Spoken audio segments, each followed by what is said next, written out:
Boa tarde, bem-vindos ao evento online de lançamento do curso Micro-organismos multiresistentes, resolução de casos clínicos na prática clínica diária. Eu estou com o Dr. Alberto Cevavo. Boa tarde, doutor. Boa tarde, tudo bem? Tudo bem. E também estou com a doutora Ana Gales. Boa tarde, Ana. Oi, boa tarde, Sharon. Boa tarde, Cevavo.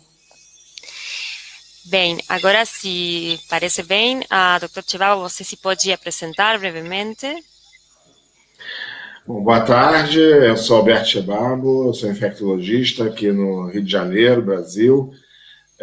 Sou vice-presidente da Sociedade Brasileira de Infectologia e diretor médico do Hospital Universitário Clementino Fraga Filho, da UFRJ, Universidade Federal do Rio de Janeiro. Eu queria dar boas-vindas a todos, né, ao curso de micro-organismos multiresistentes, e também dar boas-vindas à doutora Ana Gales, né, que vai fazer a palestra inaugural do nosso curso. Perfeito, obrigada. Agora, a doutora Ana Gales, prévio à sua palestra, se você pode se apresentar. Lógico, meu nome é Ana Cristina Gales, eu sou médico infectologista, sou colega do Cevavo, eu trabalho na Escola Paulista de Medicina, onde eu sou professora. A Escola Paulista pertence à Universidade Federal de São Paulo. Eu também faço parte da Sociedade Brasileira de Infectologia, onde eu coordeno o Comitê de Resistência Bacteriana, coordeno a pós-graduação do Programa em Infectologia da Escola Paulista de Medicina e também fui coordenadora do BR Caixa, coordenadora clínica e geral. Queria dar boas-vindas a todos pelo curso, eu espero que vocês aproveitem bastante. A aula hoje inaugural do curso, a gente vai falar sobre a importância epidemiológica dos patógenos prioritários, mas eu acho que isso, para quem está trabalhando em qualquer lugar do mundo, acho que isso não é difícil de entender quais são os patógenos prioritários mesmo, quais são os problemas na rotina diária nossa. Então, queria dar boas-vindas a todos e vou estar à disposição depois para a gente poder discutir um pouquinho online. Perfeito. Então, agora vamos olhar a palestra.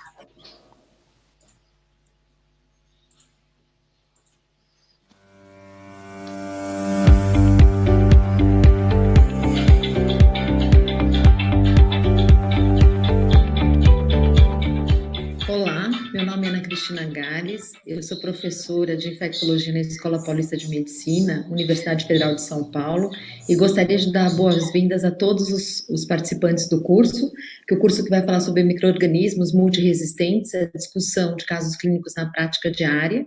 Eu espero convencê-los que os casos que vão ser apresentados com organismos multiresistentes vão ser dos patógenos prioritários relacionados à Organização Mundial de Saúde. Hoje eu vou fazer minha apresentação sobre a importância epidemiológica dos patógenos prioritários. Aqui estão a minha declaração de conflitos de interesse. E eu gostaria de iniciar essa apresentação mostrando para vocês qual que é a lista de patógenos prioritários recomendados pela Organização Mundial de Saúde. Queria chamar a atenção porque existem duas listas que muitas vezes nós observamos em aulas. Uma lista é da Organização Mundial da Saúde e ela lista quais seriam os patógenos para guiar a pesquisa e desenvolvimento de novos antimicrobianos. Para isso, a Organização Mundial de Saúde, ela se baseou em critérios, como seriam as condições de tratamento, a mortalidade causada por essas bactérias, qual seria a carga dessas infecções que representam para o sistema de saúde, a tendência de resistência, se existe o risco de disseminação para a comunidade, se existe, quais são as drogas disponíveis para desenvolvimento. E dentre esses, a Organização Mundial de Saúde, como eu estou mostrando na slide, tem os patógenos considerados prioritários críticos, quer dizer, quais são aqueles que devem guiar a pesquisa e desenvolvimento de novos antibióticos. Entre eles são os acinetobacters, as pseudomonas e as enterobactérias resistentes a carbapenem e também as enterobactérias que são resistentes a cefalosporinas de terceira geração. Aqui, neste slide, mostra a lista complementar elencada pela Organização Mundial de Saúde. Então, além dos patógenos críticos que eu acabei de falar para vocês, a gente tem os patógenos que têm alta prioridade e aqueles que têm média prioridade. Entre os de alta prioridade, a gente tem, principalmente no ambiente hospitalar, os enterococos faecios resistentes a vanco e os Staphylococcus resistentes a oxacilina ou meticilina. Como patógenos médios, de média prioridade, a gente tem os Streptopneumones, que são intermediários não sensíveis à penicilina, ou os Haemophilus influenza resistente à ampicilina, ou até mesmo as Shigellas, que são resistentes a quinolonas. Essa é a lista que eu acabei de mostrar da Organização Mundial de Saúde para guiar a pesquisa e o desenvolvimento de novos antibióticos. Por um outro lado, a gente tem uma outra lista que foi feita pelo CDC americano, onde eles são listados quais são os patógenos que representam uma ameaça para a saúde pública. Essa lista de patógenos, ela é extremamente baseada num misto de problemas que existem nos Estados Unidos e de problemas que existem globalmente. Por exemplo, a gente tem a Acinetobacter resistente a carbapenem, é um problema muito grande em todas as situações mundiais, eu acredito.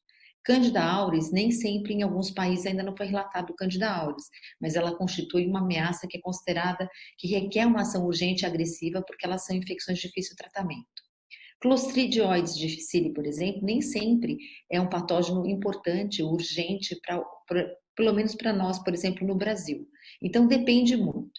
Ela organizou patógenos urgentes, que requerem ações urgentes e agressivas, patógenos que representam uma ameaça grave e que requerem ações imediatas e sustentadas, patógenos que são preocupantes, né, são ameaças preocupantes para a saúde pública, que requerem ações cuidadosas de monitoramento e prevenção, e outra lista de patógenos que ou eles são incomuns, mas quando eles acontecem, eles têm importância clínica, ou então a gente não sabe qual que é a carga que eles representam para o sistema de saúde.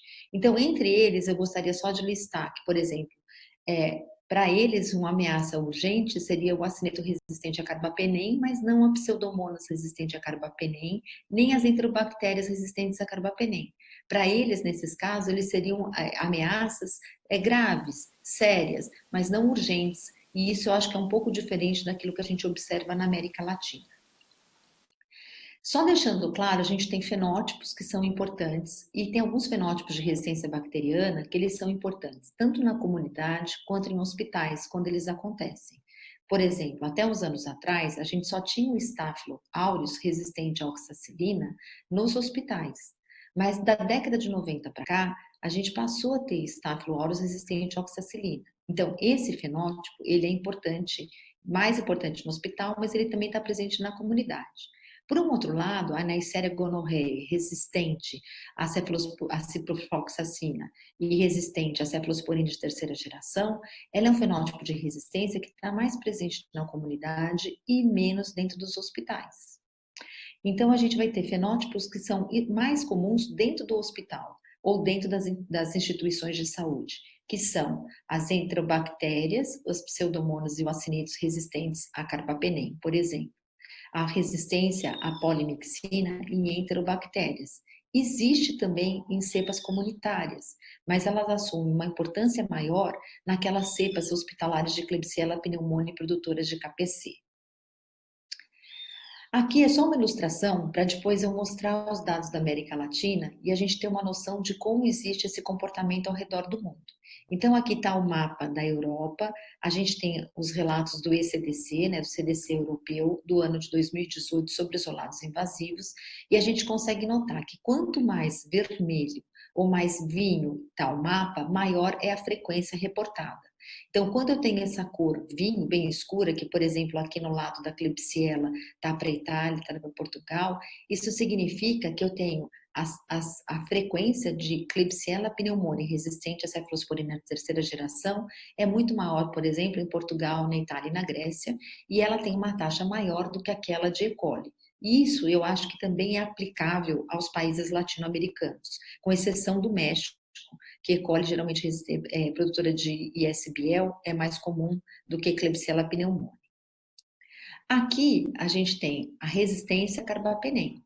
Se a gente olhar em E. coli, essa resistência a carbapenem ela é muito baixa, ela é menor do que 1%.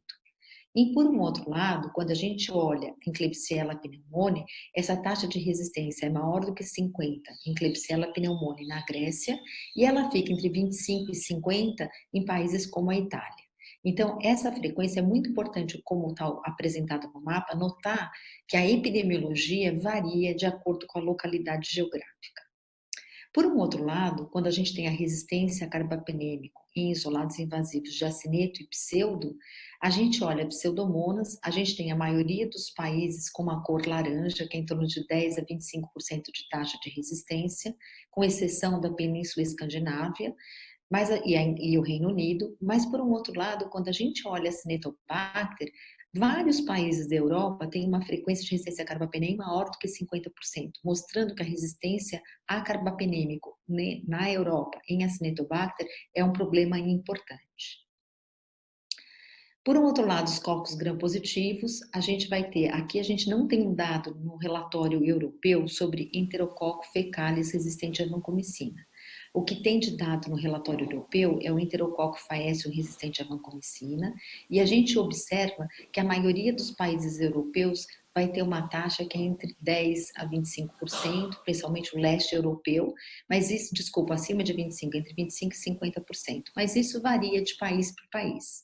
A resistência à oxacilina ela é um pouco mais homogênea entre os países e ela tá alguma coisa que vai variar entre 10% e 25%, mas, por exemplo, em Portugal essa taxa é de 25% a 50%, na Itália 25% a 50%, então varia de país para país.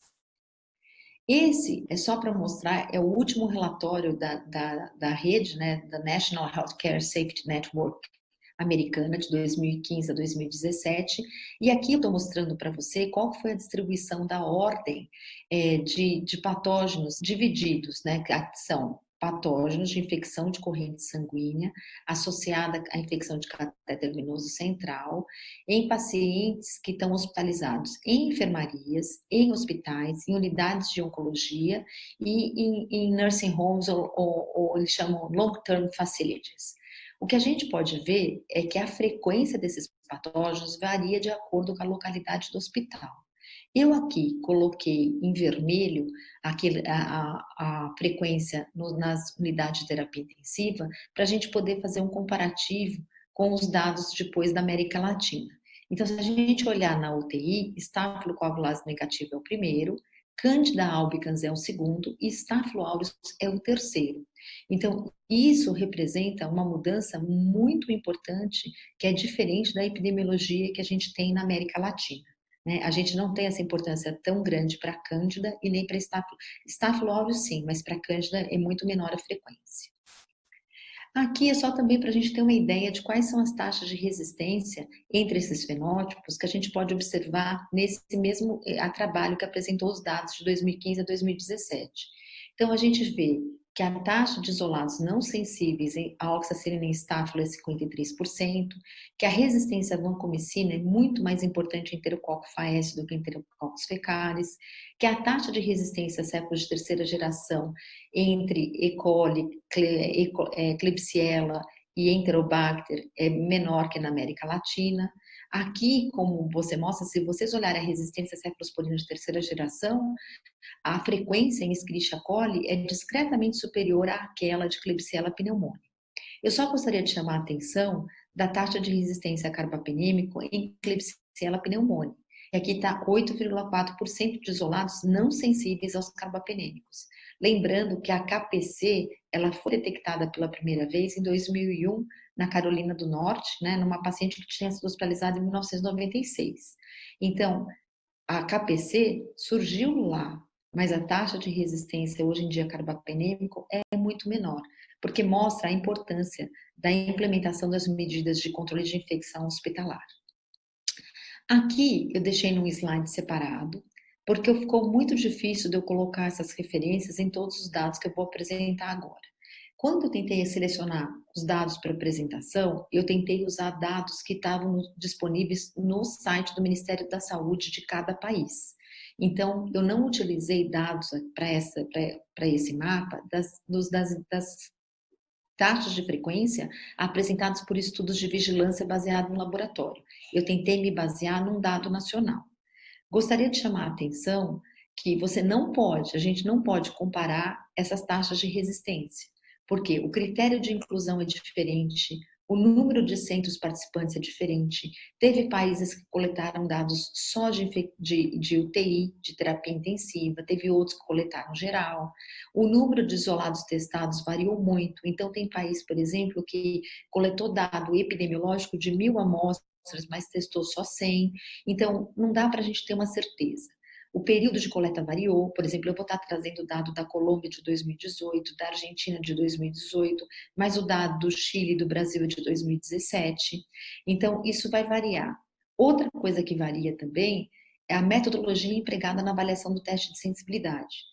Bom, o dado argentino, por exemplo, ele vai ser dado por discodifusão muitas vezes, mas existe um programa de controle de qualidade externo na Argentina muito bom.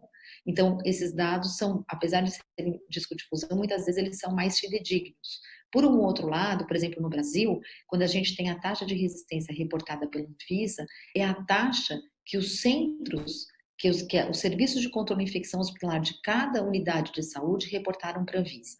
Isso é o mesmo que acontece com o dado americano que eu mostrei para vocês nos slides anteriores.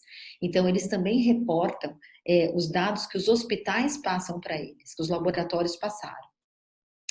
Então, aqui, ao invés de mostrar o dado da Anvisa, que é um dado que eu sempre apresento, que é o dado brasileiro, eu resolvi inovar. Então, eu trouxe a infecção de corrente sanguínea em pacientes adultos com catéter venoso central no ano de 2017.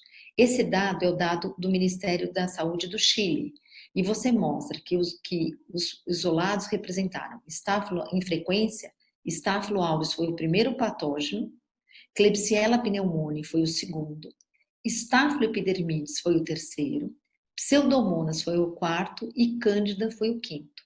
Quando a gente olha a epidemiologia brasileira, a gente tem Staphylo coagulase negativo, discretamente ou igual a Klebsiella. Depois a gente vai ter Staphylo aureus, depois Pseudomonas e depois acineto. Mas se a gente olhar no Chile, a acineto baumannii causando infecção de corrente sanguínea é pouco frequente, é menos frequente.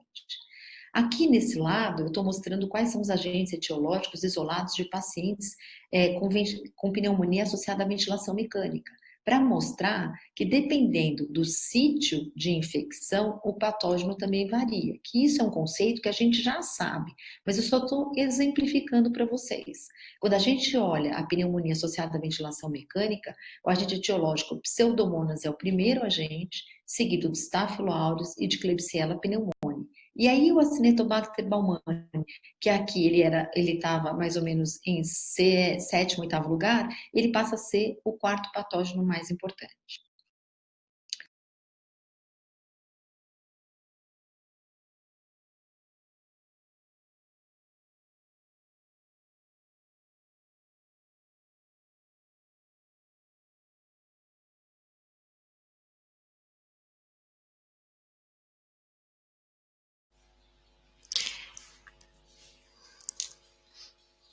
Bem, eu acho que tivemos problema técnico. Vamos tentar novamente com a palestra da doutora Ana Gales.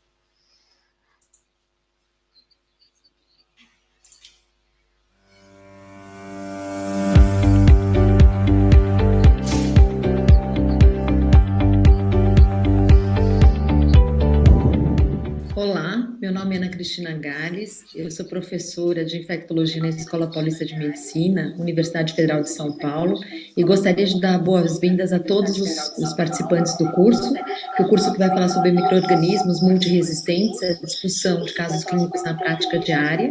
Eu espero convencê-los que os casos que vão ser apresentados por organismos multiresistentes vão ser dos patógenos prioritários relacionados à Organização Mundial de Saúde. Hoje eu vou fazer minha apresentação sobre a importância epidemiológica dos patógenos prioritários. Aqui estão a minha declaração de conflitos de interesse. E eu gostaria de iniciar essa apresentação mostrando para vocês qual que é a lista de patógenos prioritários recomendados pela Organização Mundial de Saúde. Queria chamar a atenção porque existem duas listas que muitas vezes nós observamos em aulas. Uma lista é da Organização Mundial da Saúde e ela lista quais seriam os patógenos para guiar a pesquisa e desenvolvimento de novos antimicrobianos. Para isso, a Organização Mundial de Saúde, ela se baseou em critérios, como seriam as condições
de tratamento, a mortalidade causada por essas bactérias, qual seria a carga dessas infecções que representam para o sistema de saúde. A gente também tem uma ocorrência importante de NDM1, que é uma metalobeta-lactamase e INP. A gente tem uma associação muito frequente com outros mecanismos de resistência, dando fenótipo MDR, e basicamente, como opção terapêutica, nos resta ainda somente a polimixina, ou polimixina B, ou colistina. Nesse slide aqui, eu pensei que eu tivesse elencado para vocês aqui em vermelhinho a América Latina. A América Latina, ela é a terceira da lista. Então, a gente tem Acinetobacter resistente a carbapenêmico, e o que eu queria mostrar para vocês aqui é um dado do Century. Então, nem todos, o Century é um programa de vigilância de resistência antimicrobiano, ele não é dado de todos os países latino-americanos, mas de forma consistente, desde 1997, ele acumula dado do Brasil, da Argentina e do Chile. Então, se a gente olhar aqui, a taxa de resistência a carbapenêmico, que era em torno de 17% entre 97 e 2000, ela foi subindo para 36,2%, 67%, até alcançar, entre 2003 e 2016, 86%. Quer dizer, houve um aumento da taxa de resistência a carbapenem. E essa taxa, ela também é observada, esse aumento da taxa, em outros países como a Europa, e ao contrário, nos Estados Unidos, a gente observou que teve um aumento da resistência a carbapenem até 2009 e 2012, com uma queda posterior entre 2003 e 2016. Esse dado é comprovado por outros artigos que avaliam a frequência de resistência a carbapenem nos Estados Unidos, mostrando que, embora ainda represente um problema lá, está tendo uma queda da taxa de resistência. Esse é só um fenótipo que não é comum ainda, mas que é uma coisa que me incomoda, porque antigamente era muito raro na minha instituição, por exemplo, eu ter um Acinetobacter resistente à polimixina. Hoje em dia, já não que seja comum, ainda não é comum, é raro, mas existem cepas que eles chamam de pan-drug resistant, que é resistente a todos os antimicrobianos disponíveis para tratamento. Esses são os dados do Century. Então, aqui em verde, a gente vai estar mostrando, né, quando foi o número de isolados detectados, quando a gente não teve nenhum isolado detectado, e a cor, ela vai variando de acordo com a frequência. Então, quando a gente olha na América Latina, o número de isolados é muito pequeno. A gente teve mais de 13 mil isolados avaliados pelo programa Centro nesses 20 anos, e desses, se eu não me falha a memória, são só 188 que são resistentes e são pan-drug resistant.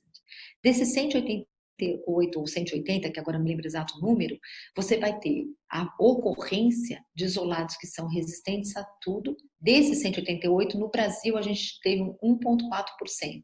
No Chile, ele é raro também, como é na Argentina, mas ele já ocorre.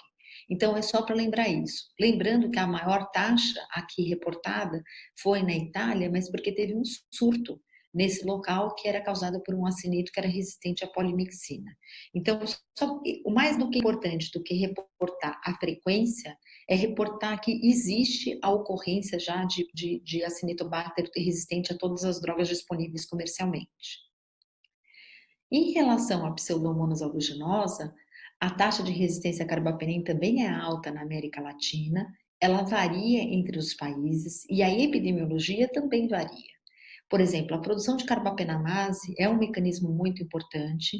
No Brasil, a gente tinha um clone que era chamado de ST277, que era produtor de uma metalobeta-lactamase chamada SPM1, e a gente acredita que esse clone teve um burnout, porque ele começou a ter uma diminuição da ocorrência no Brasil. Então, hoje em dia, a gente tem cepa resistente a carbapenem, mas não é por produção de carbapenamase.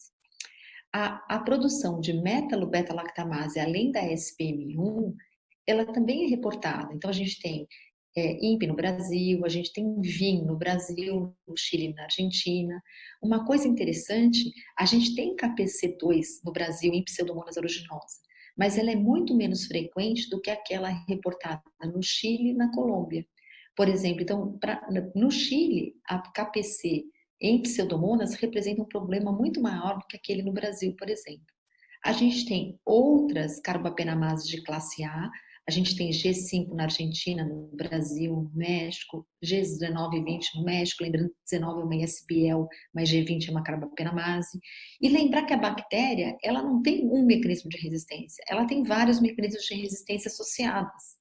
E lembrando que vários desses genes que codificam beta-lactamase, ele tem elementos genéticos móveis, que vão passar de uma espécie para outra.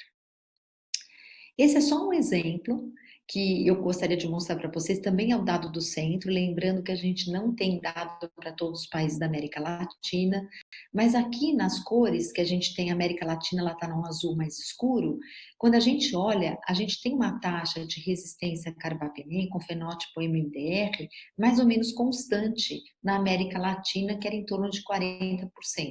Só que no último período de análise, que foi de 2013 a 2016, a gente teve um declínio do fenótipo MDR na América Latina. Lembrar que o centro, ele é largamente influenciado pelos dados brasileiros, porque a gente tem 4 centros no Brasil, 3 a 4, dependendo da época, enquanto que a gente tem 2 centros chilenos e 2 centros argentinos, e o resto dos centros, eles podem variar de acordo com o tempo. Então, o que chama atenção aqui é que teve uma queda importante do fenótipo MDR na América Latina. E essa queda está relacionada à diminuição da frequência do clone produtor de SPM no Brasil. Então, aquele dado que eu mostrei para vocês, ele está aqui presente. Quando a gente tem a Klebsiella resistente aos carbapenêmicos, né, a gente tem altas taxas de resistência a carbapenem. Esse dado do Peru é um dado antigo. Se eu não me lembro agora, ele é de 2015, agora eu estou confusa, não sei se é 2015 ou 2012, mas ele é um dado antigo. Então, eu peguei o dado que estava numa apresentação, mas eu não posso garantir que esse dado seja atual. Porque o que a gente observa é que a maior taxa de resistência a carbapenem geralmente está no Brasil, na Colômbia e na Argentina, porque nesses países a gente tem a disseminação de clones produtores de KPC2. KPC3 no Brasil foi relatado em acineto, mas não tem também Klebsiella, mas é pouco frequente. No Brasil, KPC2 domina. Na Argentina também acredito que o KPC domine, mas na Colômbia a gente tem KPC2 e KPC3. Existe uma variação muito importante entre os países da produção de carbapenamase adquirida. Por exemplo, se você olhar no Brasil, KPC é muito maior do que NDM e do que OXA 370, que é uma variante de OXA 48, mas se você olhar, por exemplo, na Colômbia, além de KPC2, KPC3, existe NDM, existe uma combinação, existem várias bactérias que produzem KPC e NDM, produz KPC e VIM, então a gente tem uma coprodução de carbapenamases. O que é importante aqui é, além de eu ter mostrado para vocês que existe uma variação entre os países, é importante que você pode ter também uma variação muito importante entre os hospitais da região. Então, não significa que a epidemiologia do meu hospital seja a mesma que você vai encontrar no seu hospital. Você tem que estar atento que ela existe. Uma coisa muito importante que a gente tem observado no Brasil, e eu acredito que também em outros países da América Latina, é o surgimento de resistência à polimixina em amostras produtoras de KPC2. Então, o principal mecanismo nas cepas produtoras de KPC2 no Brasil é a alteração de MGR, que é um regulador negativo, né, da expressão negativa dos sistemas de 2 componentes, mas também a gente tem a produção de MCR. MCR é um gene de resistência à polimixina que ele é mediado por um plasmídio. Ele chama Mobile Colistin Resistance Gene, por isso que a sigla é MCR. Então, a produção de MCR já foi notada em várias espécies, em vários locais e algumas comunitárias. Esse é só para ilustrar, a mesma coisa é o dado do centro, em que você tem a América Latina aqui representada de verde. E quando a gente olha a taxa de SBL da América Latina de E. coli, ela é a mais alta em comparação às outras regiões geográficas. Por um outro lado, quando você olha a Klebsiella pneumoniae produtora de ISBL, você fala, nossa, a gente está bem, né? Porque a gente está menor do que nos outros países. Mas na realidade é que a gente tem um aumento importante das cepas que são resistentes a carbapenem. Então, como elas passam, quando essas cepas são resistentes a carbapenem, elas passam a ser resistentes aos outros beta-lactâmicos. Então, essa queda do fenótipo SBL, na realidade, não é porque eu tive uma queda do fenótipo e as minhas cepas passaram a ser sensíveis. Na realidade, eu tive um aumento das cepas que eram resistentes a carbapenem. Esse aqui é só para ilustrar, é um dado que a gente tem, os dados da Argentina, os dados do Brasil, os dados do Chile, do México, e a gente aqui pode notar que a porcentagem de SBL tem crescido, que a reportagem de cepas relatadas à resistência a carbapenem, ela aumentou muito importantemente, isso são os dados do centro, né, no Brasil, mas não no Chile e menos na Argentina, e isso vai variar de país para país. Isso é só para ilustrar que existe uma tendência temporal ao aumento da resistência em SBL, ao fenótipo MDR, que está ilustrado aqui em verde, e que a resistência a carbapenem varia. Isso varia também porque vai variar dependendo do dado, da cepa que você submete ao estudo de vigilância. Como vocês sabem, a resistência à oxacilina geralmente é mediada pela produção do PBP2A, que é codificada pela presença do gene MEC. A gente vê que a taxa de resistência à oxacilina na América Latina ela varia em torno de 40% a 45%. A gente pode perceber que a epidemiologia varia de acordo com o país. Então, enquanto no Peru e no Chile eu tenho o clone, que é o Chile Córdoba, que é o ST5, mas que carrega o CCMEC tipo 1, eu vou ter no Brasil o CT5, o ST5 também, mas carregando o CCMEC do tipo 2, que é aquele que é presente no clone New York, Japão. Por outro lado, na Colômbia e no Equador, eu tenho o ST8, a variante que é a variante latino-americana. Então, a epidemiologia ela vai variar de acordo com o país. Os enterococos, o que a gente pode falar? Que a gente tem tido um aumento recente das taxas de resistência, isso está sendo relatado, a gente pode observar isso no Chile, a gente pode observar isso no Brasil. O fenótipo VAN-A, que confere resistência vancomicina e tecoplanina, é o mais frequente.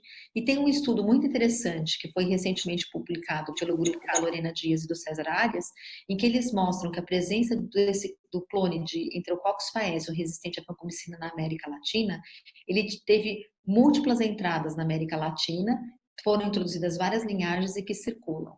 Então, a gente também, a gente tem nesse mesmo estudo a descrição do CFRB, que confere resistência à linezolida, o OPTRA, que também confere resistência à linezolida, mas a taxa de resistência à linezolida na América Latina é muito baixa entre heterococos, tá? Inclusive, nessa amostra colombiana que foi detectado o OPTRA, ela era sensível à linezolida. A gente aqui, eu estou mostrando, queria terminar a minha apresentação, eu só queria deixar claro que eu espero ter convencido vocês que os patógenos prioritários, que são aqueles que a OMS e também os Estados Unidos acabam indicando, são frequentes como agentes etiológicos e infecções relacionadas à ciência e saúde.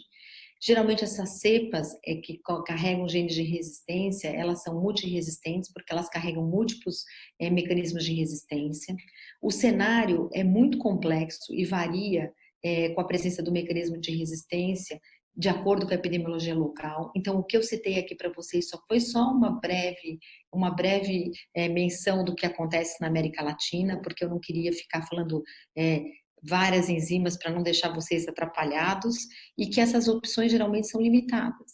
Quando a gente tem uma cepa que é produtora de metalo-beta-lactamase, que produz NDM, que produz SPM, ou que produz, a gente acaba ficando com as polimixinas como último recurso, porque a gente não tem uma opção de tratamento para elas. Então, eu queria agradecer pela atenção de vocês, me pedir desculpa por ter estendido essa apresentação, eu sei que é chato ficar em frente ao computador, e que eu estou disponível para vocês, se vocês depois quiserem entrar em contato. Um abraço.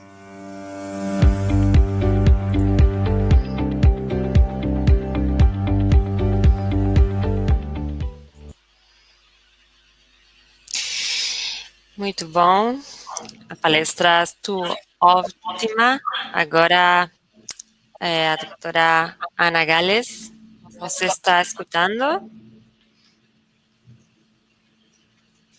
Ana? Você está conectada em duas plataformas, eu acho? Estou aqui. Bem, perfeito. Não sei se você quer fazer algum comentário da sua palestra.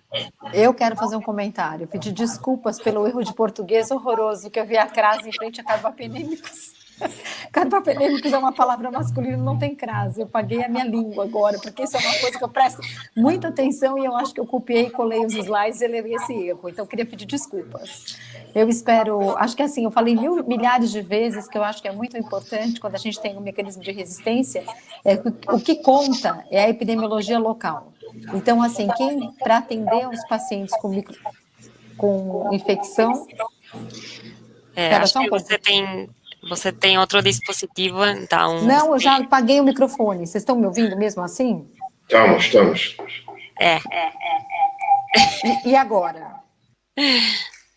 Eu já sei por quê. Eu coloquei o telefone celular em cima do computador e sem querer ele ligou o microfone, já tinha desligado.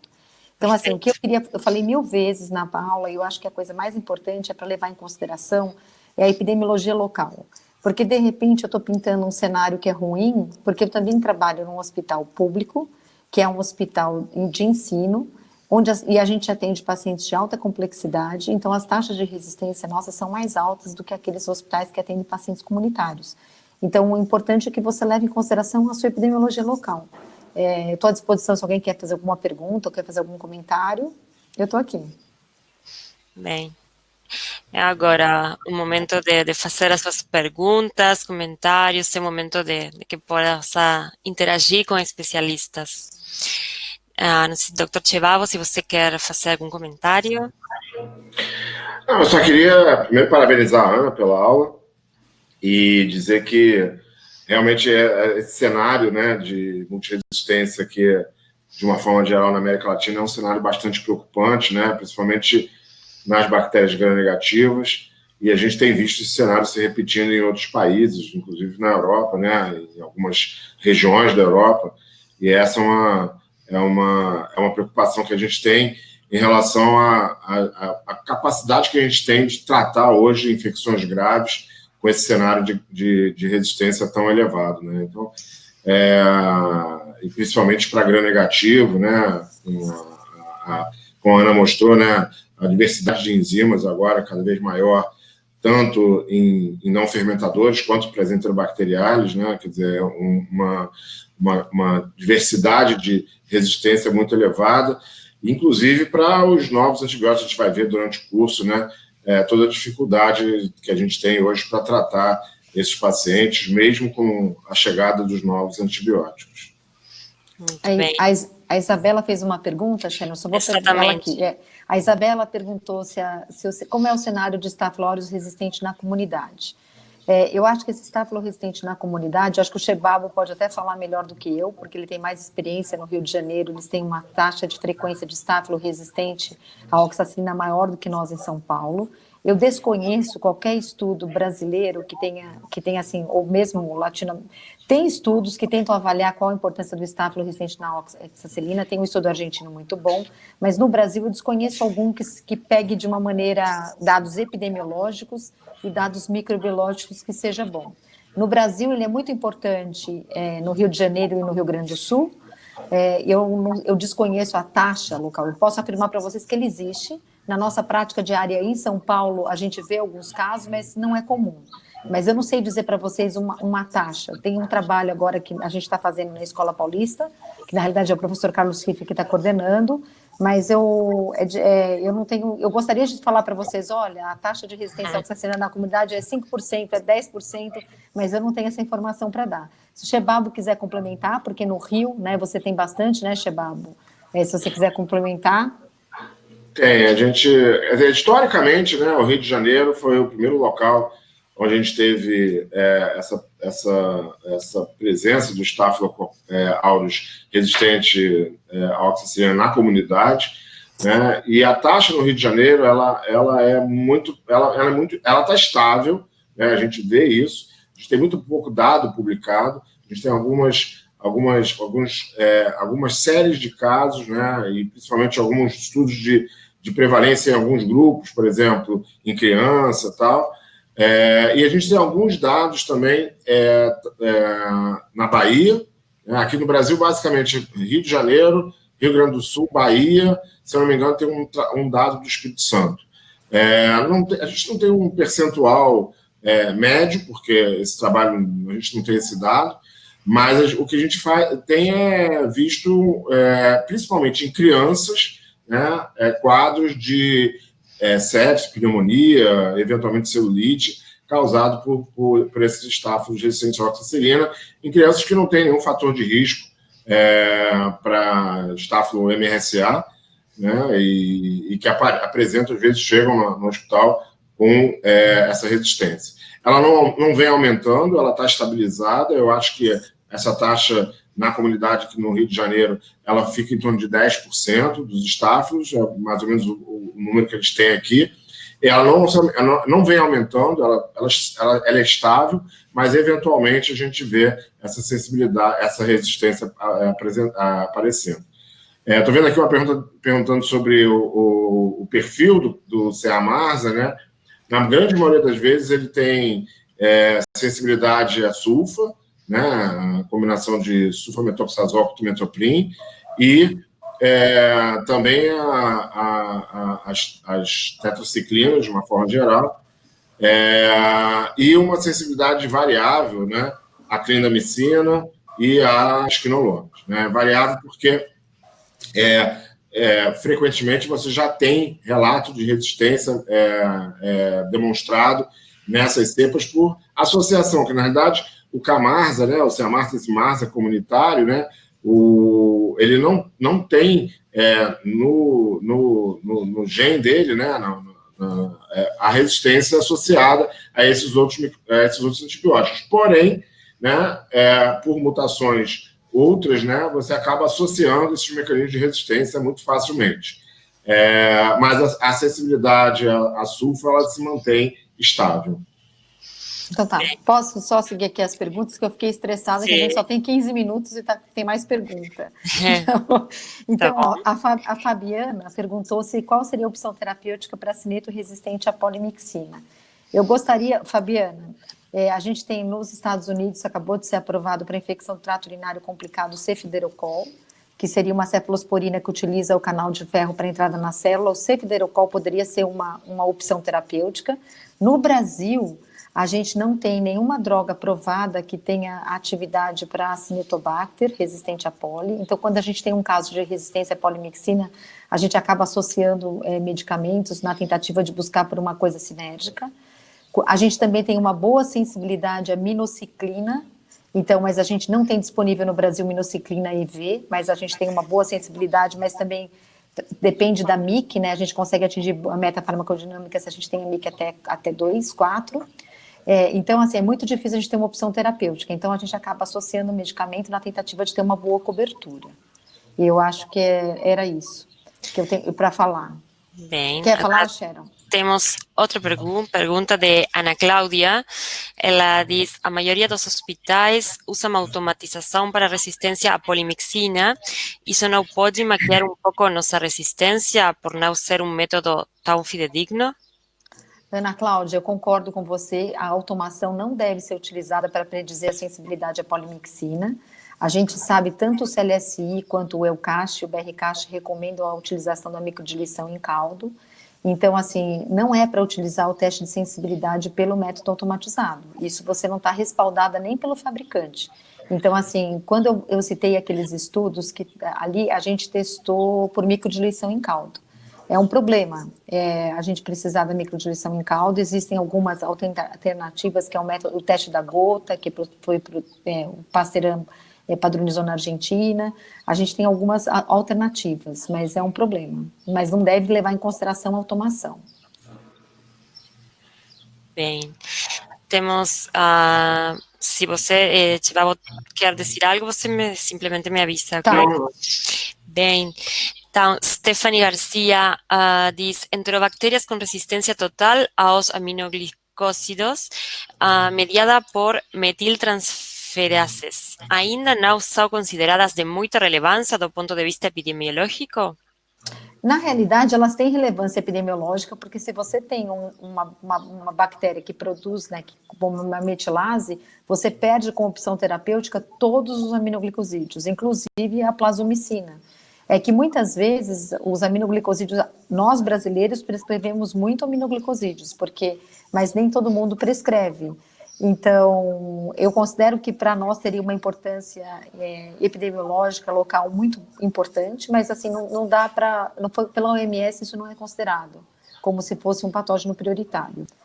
Mas a relevância é, quando uma bactéria produz metiltransferase ou metilase, que isso pode ser usado como sinônimo, você metila o sítio A do RNA ribossomal, que é o sítio de ação de todos os aminoglicosídeos. Então, a bactéria que produz metilase, ela já é resistente à plasmomicina, sem a plasmomicina nunca ter sido prescrita no Brasil para tratamento clínico, né? Só em projeto de pesquisa. Obrigada. Agora, a Daniela Nascimento, boa tarde. Bueno, ela diz obrigada pela aula, a doutora Ana Gales. Bem, quais as opções terapêuticas para bactérias produtoras da NDM? NDM, Daniela, se você quiser usar um beta-lactâmico, você não vai conseguir usar o beta-lactâmico porque assim, ela é uma metalo-beta-lactamase, teoricamente ela hidrolisaria todos os beta-lactâmicos com exceção das trionã. Só que as cepas produtoras de NDM, geralmente, elas carregam outros genes de resistência. Então, o beta-lactâmico acaba caindo fora. Então, você pode usar, se for sensível, que geralmente ela não é, você pode usar quinolona, você pode usar aminoglicosídeo em associação com uma outra droga, mas a droga principal vai ser polimixina B ou colistina.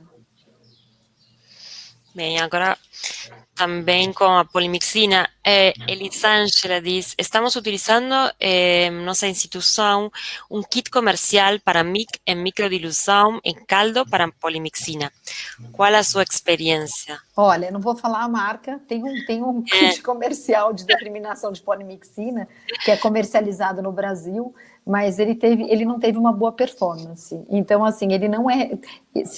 eu acho assim, Elisângela, eu sei que é difícil, mas eu acho que vale a pena treinar uma pessoa do laboratório de microbiologia, aprender a fazer a placa de microdiluição em caldo, deixar armazenada no freezer e conforme for precisando, vai utilizando. É assim que a gente faz no Hospital São Paulo.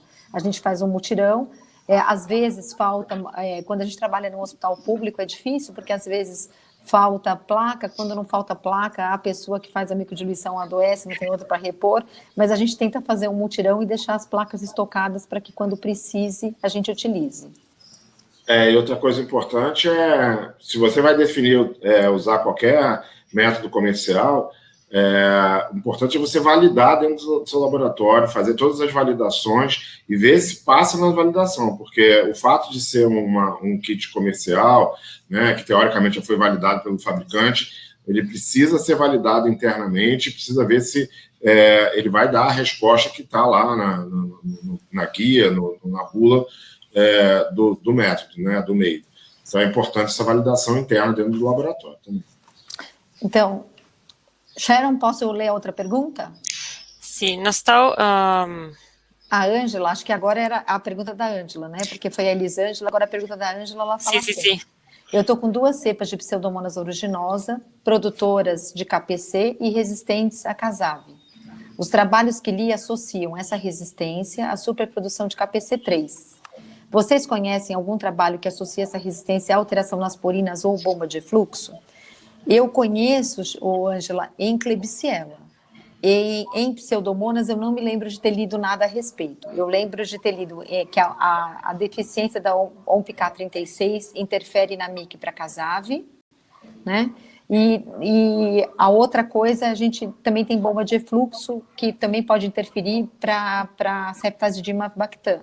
Mas eu lembro de ter lido alguma coisa para Pseudomonas aeruginosa agora, mas me falha a memória, eu não consigo lembrar.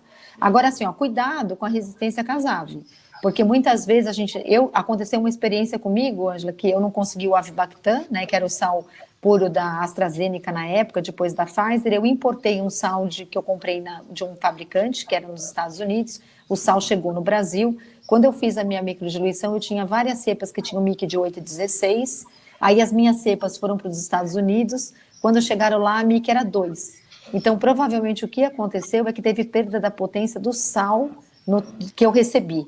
A outra coisa que acontece é a fita de teste.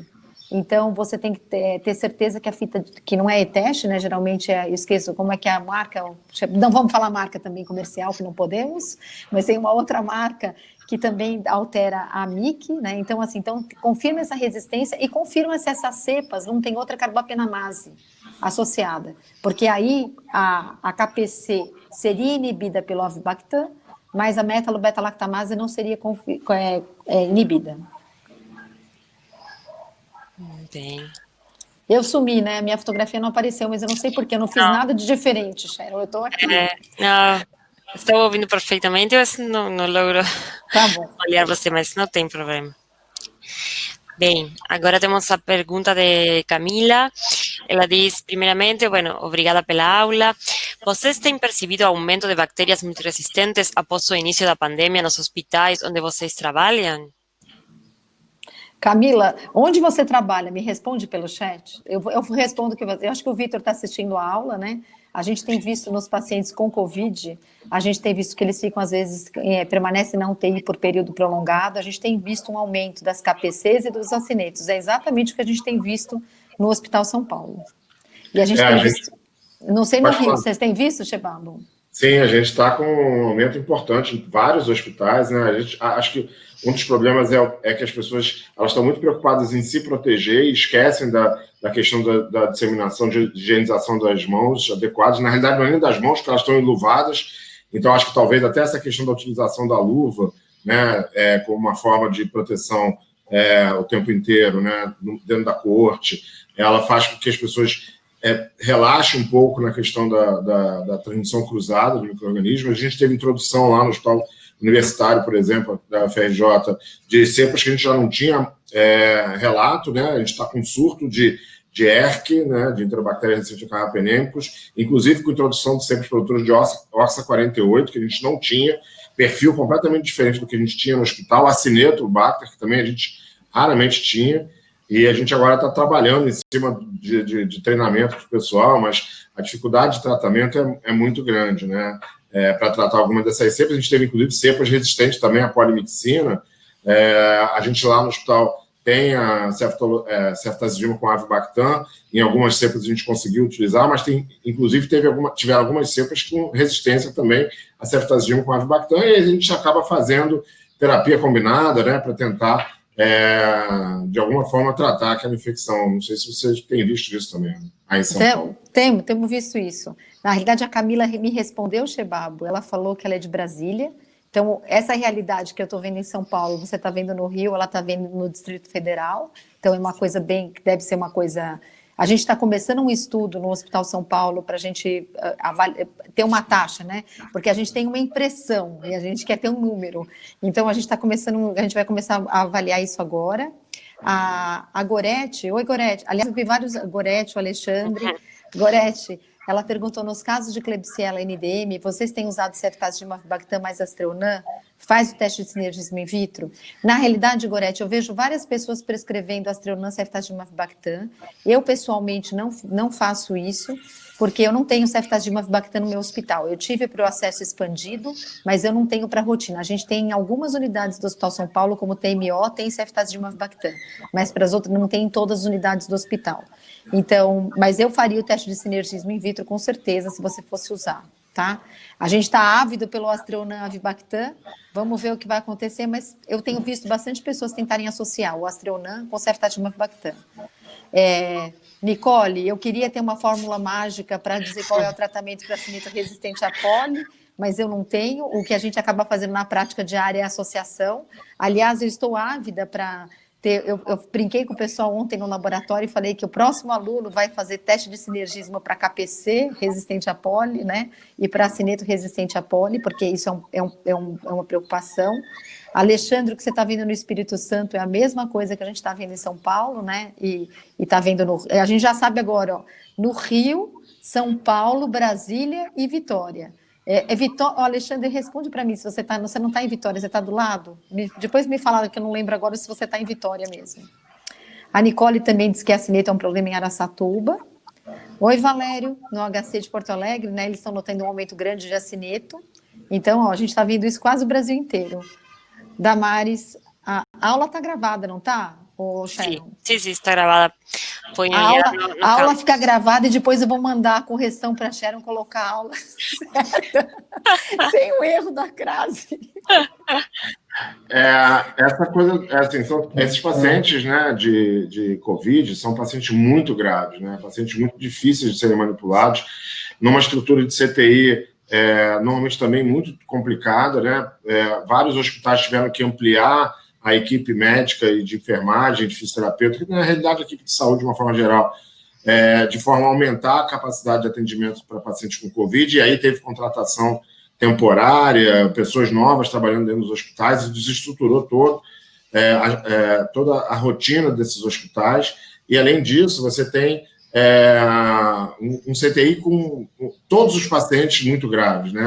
Quando você está no pico da doença, porque não é o normal do CTI você ter todos os pacientes em ventilação mecânica, principalmente nos hospitais privados, né? Normalmente você vai ter um já melhorando, um outro pior, um já em fase de desmame e tal, e o que a gente viu na Covid era 100% dos pacientes em UTI ventilando, tendo que pronar, né? E isso, o estresse da equipe, né? Então isso faz com que você acaba doentes muito graves, então eles estão suscetíveis à infecção, né?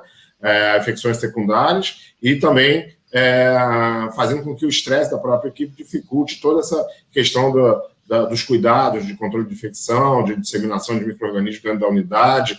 As pessoas estão muito preocupadas, como eu falei, em se proteger, né? Então acabam esquecendo as outras rotinas, fora essa desorganização da rotina pelo aumento do trabalho e também pela presença de uma opção de profissionais novos na unidade que ainda não estão treinados, não conhecem a rotina daquele CTI. Então, esse é um outro desafio muito importante, e isso está acontecendo tanto no hospital público quanto no hospital privado, tá? Não é uma coisa só dos hospitais públicos, nem só dos hospitais privados, são todos pacientes muito graves. Eu vou fazer só um comentário aqui. Eu estou indo um pouco rápido, porque eu sei que a gente está com o tempo, né, limitado, então por isso que eu estou tentando ser mais rápida. Só para lembrar, a Gorete falou que tem feito sinergismo entre a ceftazidime-avibactam e o Astreonan para o tratamento dos pacientes com infecção por NDM com sucesso. Eu acho que vale a pena, Gorete, reportar, né, porque isso é uma coisa que é uma experiência boa para a gente depois poder citar em aula e tudo mais.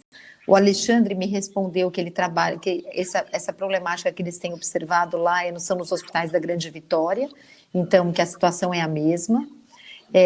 A Fabiana falou que em Recife, né, alguns casos de acineto resistente a pólen que não responde às combinações de ceftazidime-avibactam.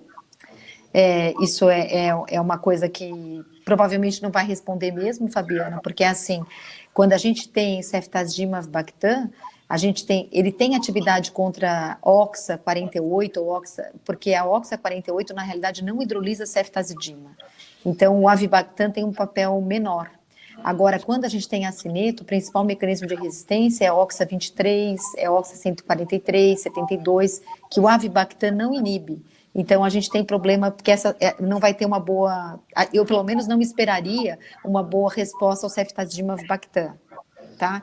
A Gorete também fez um comentário a respeito de Cândida, né? Eu não quis falar da Cândida porque não é minha área de expertise, mas no Hospital São Paulo a gente viu um aumento importante de candidemia, e a gente está vendo candidemia, o grupo do Arnaldo Colombo vai avaliar os fatores de risco, porque a gente não tem aquele paciente típico, né, da Cândida, que a gente é o paciente que tem cirurgia abdominal, faz uso de nutrição parenteral, então a gente vai avaliar quais são os fatores de risco. A Lilian Carvalho fala que no Serviço da Bahia, né, eles observaram um aumento, exatamente, por ERC, que é o que a gente tem, acineto e cândida. Exatamente. Ronilton, no HC da UFPE, ele diz que teve um aumento de acineto sensível só a genta. Curiosamente, Ronilton, o meu acineto também é só sensível, geralmente, quando eu olho o gram negativo no meu hospital, a mica, ela é melhor do que genta, exceto para Acinetobacter. Porque provavelmente o clone que é disseminado no Brasil, ele é sensível a genta. Quer falar algum, Shebabo? Eu me perdi aqui. Agora tem o José Amaral. José Amaral, falando também que no hospital no interior de Santa Catarina, predomina no momento a Klebsiella e Pseudomonas, acineto ainda há pouco. A Carla colocando que nos dois trabalhos dela, em Campos e em Macaé, também um aumento significativo de cândida nas secreções traqueais e de enterobactérias resistentes a carbapenêmicos, né? Esse candidemia também é um outro problema, né? Na verdade, pelo mesmo motivo, né, do que a gente já falou, são doentes muito graves, doentes difíceis, né, de manusear, doentes que acabam usando muito antibiótico por causa dessas infecções secundárias, né? Esses pacientes fazem mais de uma infecção, né? Várias infecções, várias pneumonias associadas à ventilação mecânica, né, e acabam usando esquemas antibióticos de amplo espectro e a candidemia acaba vindo a reboque disso tudo. Né? Bem, agora vou apresentar uma breve slide sobre a modalidade do curso. Bem, a modalidade é um curso 100% online, com componentes interactivos de participantes do Brasil e de Portugal, como agora, as conferências de experts e atividades práticas, que são simulações clínicas, foram desenhadas especificamente para este curso. Conta com um campus em idioma português, com todos os materiais adequados para este idioma.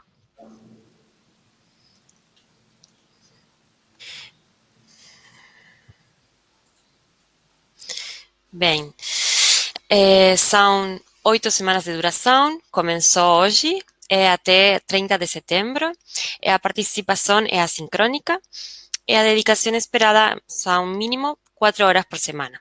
Os módulos novos abrem todas as quartas-feiras. Cada participante receberá um nome de usuário em um e-mail cadastrado e senha de acesso para ingressar no campus virtual. Cada módulo oferece materiais sobre o tema abordado. Há fóruns de discussão cada semana. O site do curso é redmseg.net/multiresistentes.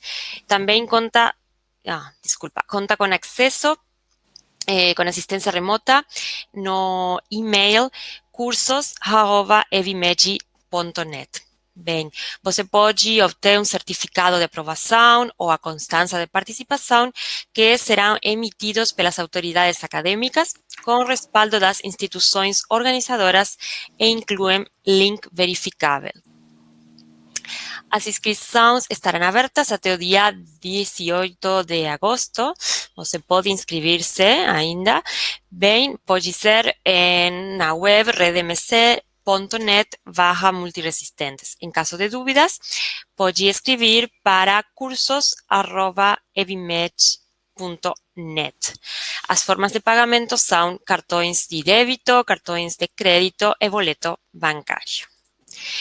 Bem, agora eu desejo agradecer ao Dr. Chebabo, a doutora Ana Gales, por seus comentários, por tudo o que vocês desejam, toda a informação é muito importante, e tudo o que vocês vão aportar ao longo do curso. A todos os participantes que hoje estão conectados, quienes estão já inscritos no curso vão aproveitar muito, e quienes não, ainda têm tempo de inscrever-se. Se vocês têm alguma pergunta mais, podem fazer perguntas aos comentários no fórum, no campus virtual. Bem, Ana, algo que você deseja comentar para finalizar? Eu só queria dizer, agradecer ao pessoal a presença, desejar boa sorte, bom curso, e que eu não vou estar presencialmente em outros momentos do curso, né? Mas que se tiver qualquer dúvida, eu vou pedir para concentrar na Sharon. Aí, Sharon, você me manda por WhatsApp para não ficar perdido nos meus e-mails. Eu acho que fica mais fácil. Aí, se tiver qualquer comentário, qualquer dúvida, qualquer pergunta, que aí você me passa por WhatsApp, eu respondo. E boa sorte para todo mundo. Espero que vocês aproveitem bastante. Eu já participei de outros cursos em que a gente faz a simulação clínica dos casos e é super legal. Eu gostava muito. Obrigada, Ana. É uma oportunidade incrível ter a Ana Gales, que pode contestar as suas dúvidas por WhatsApp. É muito legal. Ok. Bem, Chebabo, algum outro comentário que você deseje? Não, só queria primeiro agradecer a Ana aí pela participação, pela aula, que foi ótima. Agradecer a todas as pessoas que estão aí com a gente no curso. Espero que o curso seja todo bastante proveitoso para todos. A gente está trabalhando nele já há bastante tempo. Na verdade, esse curso já era para ter acontecido, né? E aí 2020 tem sido essa coisa que a gente está vivendo, e a gente acabou adiando ele agora para agosto, mas eu acredito que as próximas semanas vão ser bastante proveitosas. A gente já vai ter, a partir da próxima quarta-feira, a abertura dos módulos, a cada quarta-feira, então, e já com os casos clínicos, as aulas, e vocês vão estar com tudo isso online, podendo acessar a hora que vocês quiserem, né? No momento que vocês acharem mais conveniente para todos vocês. Muito obrigado, Sheila. Obrigada. Bem, muito obrigada a todos. Vamos estar olhando no campus virtual. Boa tarde.